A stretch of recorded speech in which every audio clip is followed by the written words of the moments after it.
முதல்ல இந்த தழைக்கு தான் நான் ஒரு வீடியோ போட்டிருந்தேன். அது கொழிஞ்சியா இல்லை அவுரியான்னு கேட்டு.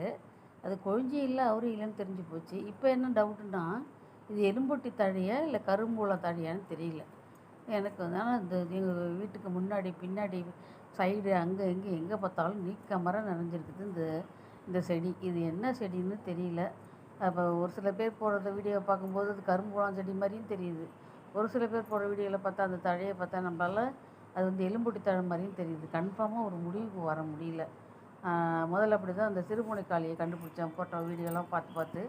இப்போ இது இன்னும் நிறைய வீடியோ பார்க்கணும் போல இருக்குது. அதனால் இந்த தழையை அடையாளம் கண்டுபிடிக்க எனக்கு முடியல. ஆனால் இந்த நிறைய இருக்குது, சுற்றி முன்னாடி இருக்குது, இங்கே இருக்குது, எங்கே திரும்பினாலும் இந்த செடி தான். இப்போ சிறுமுனைக்காளி செடி மாதிரி இதுவும் நிறைய கிடைக்குது.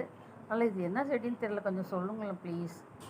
அதனால தான் நான் இதை போட்டிருக்கேன். ஆனால் நிறைய இருக்குது, நிறைய இருக்குது. ஓகே, லைக் பண்ணி ஷேர் பண்ணி சப்ஸ்கிரைப் பண்ணுங்கள். பாய்.